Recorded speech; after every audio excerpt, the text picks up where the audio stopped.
artinya saya terima nikah dan kawinnya Nurul Fauzalia binti Muhammad Isin dengan seperangkat alat sholat dan ini dibayar tunai dalam bahasa Arab. Sah, sah. Saat itu pula aku sehat walafiat tanpa kekurangan suatu apapun. Teman-teman, selamat siang. Assalamualaikum warahmatullahi wabarakatuh.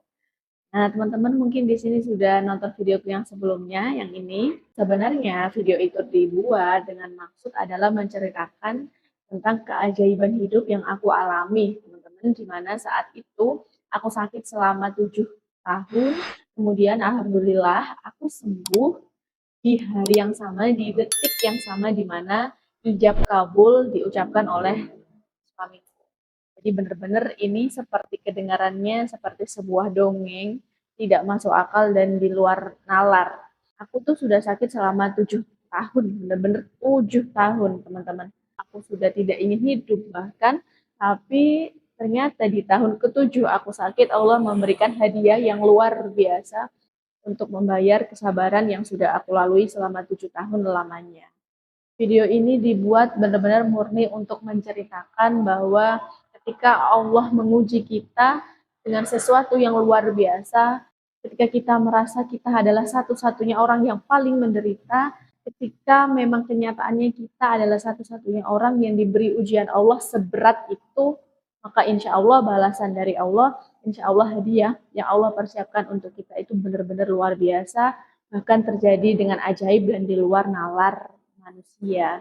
Aku mau mengingatkan sedikit bagaimana Allah mengujiku selama 7 tahun lamanya, yang dimana di saat itu aku merasa itu merupakan ujian yang paling teramat berat dan membuatku sangat terpuruk dan bahkan traumanya sampai hari ini pun masih. Di saat orang lain bisa sekolah, bisa beraktivitas, bisa main, bisa makan, bisa minum, bisa tidur dengan tenang, dengan kesehatan yang mereka punya, tapi tidak dengan aku. Masa-masa itu masa-masa berjuang, masa-masa di mana setiap malam aku selalu berdoa sama Allah, ya Allah, aku nggak mau hidup besok. Tolong besok jangan bangunin aku. Aku dengan suamiku itu dijodohin. Saat itu usiaku masih 22 tahun. Teman-teman, di mana usia segitu aku tidak ada kepikiran untuk menikah, tapi ternyata di tahun itu, di tahun 2017 itu Allah mempertemukanku dengan jodoh, teman-teman.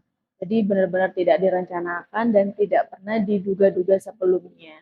Jadi ayahku punya teman. Teman-temannya ini seorang Gus. Kalau di daerah kami, Gus itu panggilan untuk orang yang alim, kemudian intinya adalah seorang guru gitu ya, teman-teman.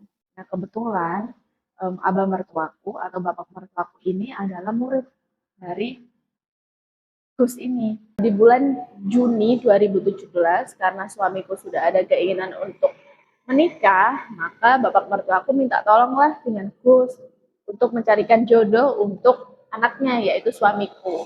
Mungkin karena dirasa kriterianya itu sesuai dengan aku punya, makalah Gus ini berniat menjodohkannya dengan aku. Kemudian di bulan berikutnya, Juli 2017, aku saat itu sedang main ke rumah Gus ini. Nah, saat itulah dimana titik awal pertamanya aku ketemu sama suamiku. Habis sholat isya, aku sama ayah mainlah ke rumah si Gus ini kan.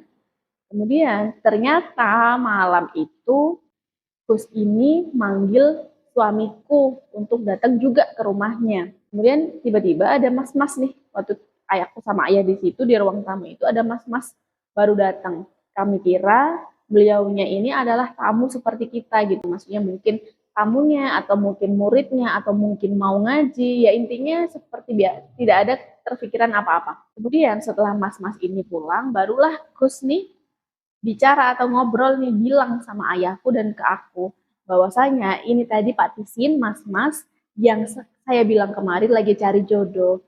Saya berniat mas-mas ini yang mau saya jodohkan dengan Nurul, denganku maksudnya. Syokku karena aku tidak ada keinginan untuk menikah.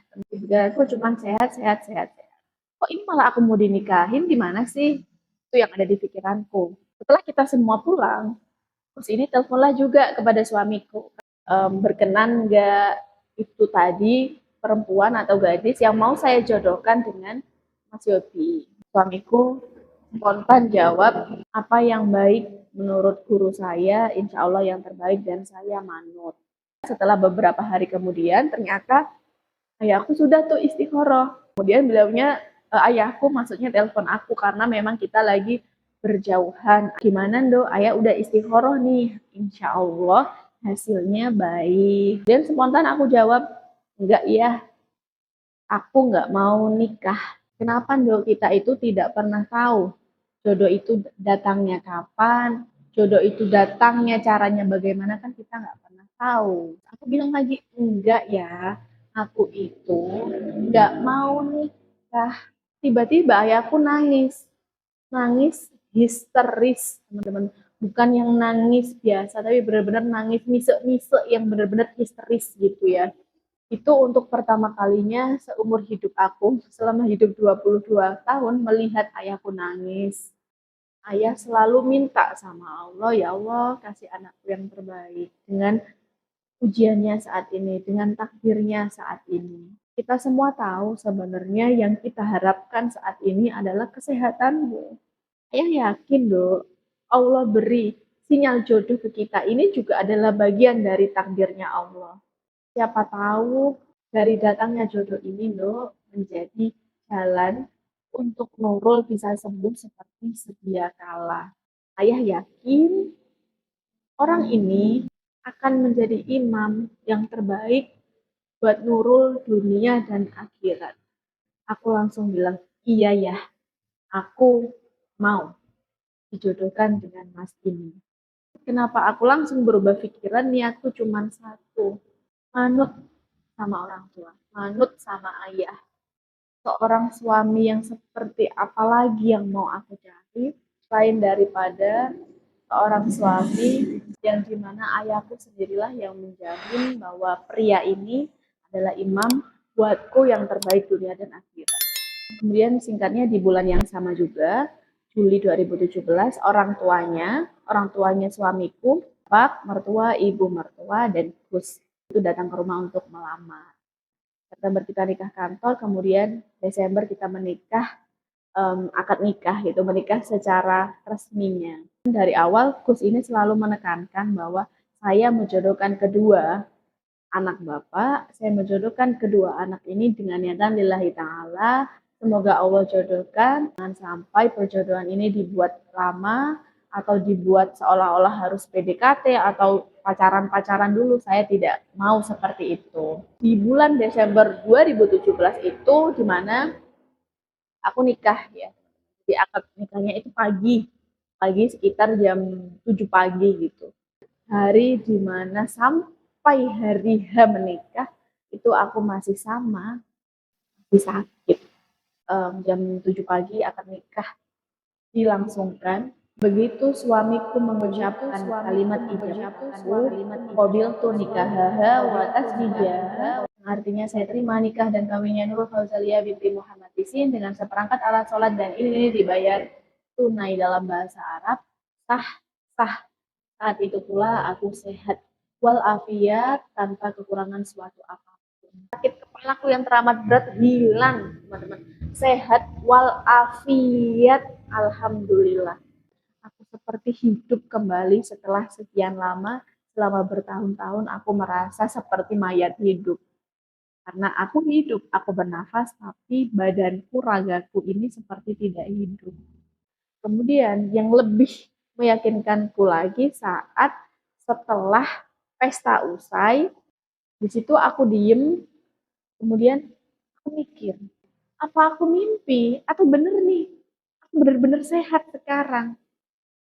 Ya Allah, jadi benar-benar di situ aku kayak ya Allah, alhamdulillah. Benar-benar yang aku merasakan syukur yang teramat berat itu saat itu.